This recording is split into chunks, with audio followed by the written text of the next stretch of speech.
మా మమ్మీ దగ్గరికి వెళ్ళిపోదాం ఏం వంట చేస్తుందో అని. మమ్మీ చెప్పి ఏం వంట చేస్తున్నావు, నాకు చాలా బాగా ఆకలి అవుతుంది. నాకైతే ఏమో ఉల్లిగడ్డ పచ్చిమిర్చి అన్ని కట్ చేసినావు, ఏం చేస్తున్నావు మమ్మీ? చెప్పు మమ్మీ. అంటే చారు. కందులో చారు అంట ఫ్రెండ్స్. అవ్వా నాకు చాలా ఇష్టం కందులు. కందులు ఉడకబెట్టుకొని మమ్మీ చెప్తుంది చూడండి. కందులు ఉడకబెట్టుకొని దాంట్లో నుంచి వచ్చిన రసం అంట, కందుల రసం అండి. ఎంతమంది ఇలా మీరు ట్రై చేస్తారో మీ ఇంట్లో నాకు కామెంట్ చేయండి. కొంచెం చింతపండు చారు, 50 గ్రాములు చింతపండు, మిగతా తాలింపు గింజలు 1 స్పూను, ఉల్లిగడ్డ పచ్చిమిర్చి కరివేపాకు.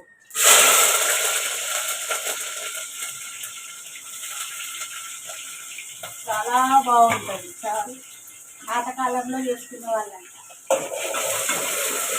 ఈసారి మేము చేసుకుంటున్నాం.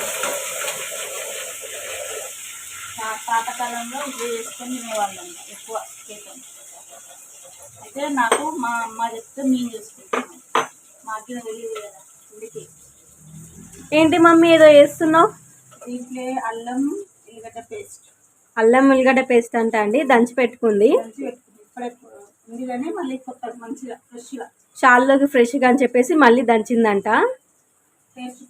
టేస్ట్ కోసం. నిన్న మా డాడీ అయితే ఊరికి వెళ్ళాడండి, ఊరి నుంచి కందులు తీసుకొచ్చాడు. సో మా అమ్మ అయితే ఈరోజు అయితే కందుల చారు చేస్తుంది అనమాట. ఇలా మీ ఇంట్లో మీరు ఎప్పుడైనా కందుల చారు చేసుకున్నారా లేదో నాకు కామెంట్ సెక్షన్లో కామెంట్ చేయండి. టమాటాలు 2 తీసుకొని కట్ చేసుకొని వేసుకుంటాం. టమాటా అంట ఫ్రెండ్స్.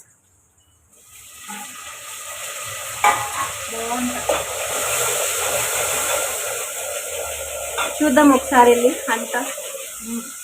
అయితే టమాటా, ఎల్లిగడ్డ, పచ్చిమిర్చి కొంచెం పచ్చాక అల్లం ఎల్లిగడ్డ పేస్ట్, కొంచెం 1 స్పూను పసుపు. ఇదైతే కందులు కొంచెం మనం మిక్సీ వేసుకొని గ్రైండర్ చేసుకోవాలి. ఎందుకంటే కొంచెం చింతపండు చారు కాకుండా ఇదిన వేస్తే చారు కొంచెం చిక్కగా అవుతుంది అనమాట, తినడానికి బాగుంటుంది. అందుకే ఇది పేస్ట్ లాగా యూజ్ చేస్తాం. నీకు ఈ చారు ఇలా చేయాలని ఎవరు చెప్పిరే? అంటే అట్లా ఊర్లలో పోయినప్పుడు అప్పుడు చేస్తుంటే చూసేదన్నమాట, ఊరికి పోయినప్పుడు.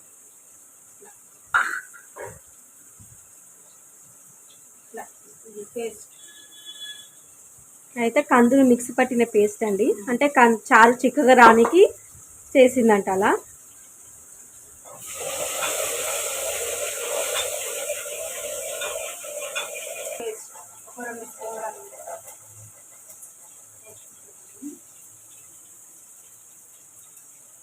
కొంచెం అయితే ఇలా రసంలో కలుపుతున్నాను. మస్తు ఉంటే బాగుంటుంది, స్మెల్ బాగుంటుంది. పసుపు 2 స్పూన్లు, స్పూన్నర.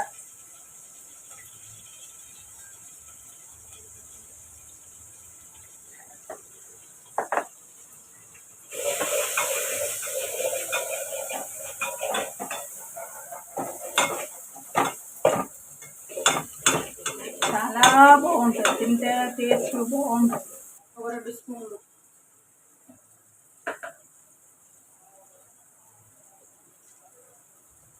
ఆల్రెడీ ఇందాక ఒక పచ్చిమిర్చి వేసుకున్నాం కదా, 5 స్పూన్నర. ఉప్పు నచ్చే 2 స్పూన్లు.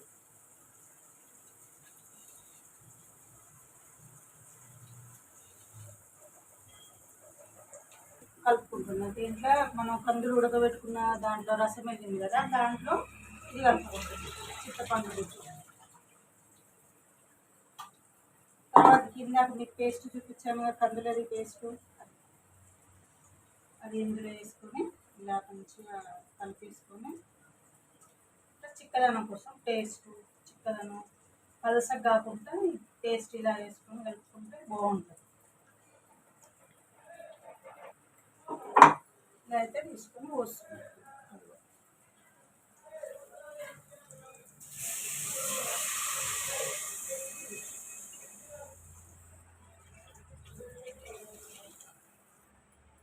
కొన్ని ఇందులో ఇందాక పేస్ట్ చేసుకున్నాం కదా మనం, పేస్ట్లో కొంచెం బిగిరిద్ది.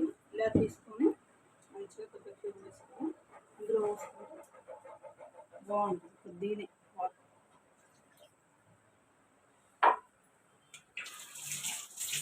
ఇవేనండి కందులు అంటే ఏమనుకున్నారు ఏమి ఇవే కందులు. అవే ఉడకబెట్టుకొని అవే రసం, అందులో నుంచే రసం వస్తుంది. కుక్కర్లో అయితే వేసి ఉడకబెట్టుకున్నాం. ఒక 2-3-4 విజిల్స్ అయితే ఉడికిపోతాయి మంచిగా. తర్వాత అందులో వచ్చిన రసం తీసేసుకొని ఇందాక చూపించింది అదే. మా మమ్మీ నాకు టేస్ట్ చేస్తావా అని అడుగుతుంది. చూద్దాం టేస్ట్ ఎలా ఉందో. అంతకైతే ఏం కాలేదు.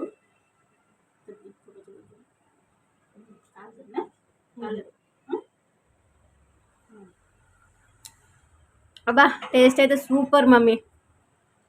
చాలా బాగుంటుంది. ఇప్పుడు దాన్ని మసలు పెట్టాలా దింపేసాలా ఎమ్మటే?